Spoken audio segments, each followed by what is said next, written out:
हजरत अबू ज़र रज़ियल्लाहु ताला अन्हु नबी करीम सल्लल्लाहु अलैहि वसल्लम का इरशाद नकल फरमाते हैं कि अल्लाह ताला ने इरशाद फरमाया, मेरे बंदो, मैंने अपने पर जुल्म हराम करार दिया है और इसे तुम्हारे दरमियान भी हराम किया है, लिहाजा तुम एक दूसरे पर जुल्म मत करो। मेरे बंदो, तुम सब गुमराह हो सिवाय उसके जिसे मैं हिदायत दूं, लिहाजा मुझसे हिदायत मांगो, मैं तुम्हें हिदायत दूंगा। मेरे बंदो, तुम सब भूखे हो सिवाय उसके कि जिसको मैं खिलाऊं, लिहाजा तुम मुझसे खाना मांगो, मैं तुम्हें खिलाऊंगा।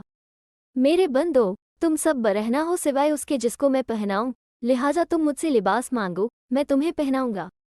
मेरे बंदो, तुम रात दिन गुनाह करते हो और मैं तमाम गुनाहों को माफ़ करता हूँ, लिहाजा मुझसे बख्शिश तलब करो, मैं तुम्हें बख्श दूंगा।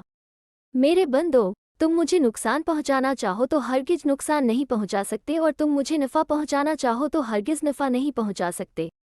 मेरे बंदो, अगर तुम्हारे अगले पिछले इंसान और जिन्नात सब उस शख्स की तरह हो जाएं जिसके दिल में तुम में से सबसे ज़्यादा अल्लाह ताला का डर है, तो ये बात मेरी बादशाहत में कोई इजाफा नहीं कर सकती। मेरे बंदो, अगर तुम्हारे अगले पिछले इंसान और जिन्नात सब उस शख्स की तरह हो जाएं जो तुम में से सबसे ज़्यादा फाजिर व फासिक है, तो यह चीज़ मेरी बादशाहत में कोई कमी नहीं कर सकती। मेरे बंदो, अगर तुम्हारे अगले पिछले इंसान और जिन्नात सब एक खुले मैदान में जमा होकर मुझसे सवाल करें और मैं हर एक को उसके सवाल के मुताबिक अता कर दूं, तो उससे मेरे खजानों में इतनी ही कमी होगी जितनी कभी सुई को समुंदर में डालकर निकालने से समुंदर के पानी में होती है, और यह कमी कोई कमी नहीं।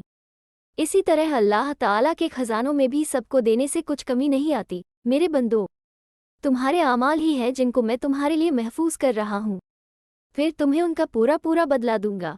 लिहाजा जो शख्स अल्लाह की तौफीक से नेक अमल करे तो उसे चाहिए कि वह अल्लाह ताला की तारीफ करे, और जिस शख्स से कोई गुनाह सरजद हो जाए वह अपने ही नफ्स को मलामत करे, क्योंकि इससे गुनाह का सरजद होना नफ्स ही के तकाजे से हुआ।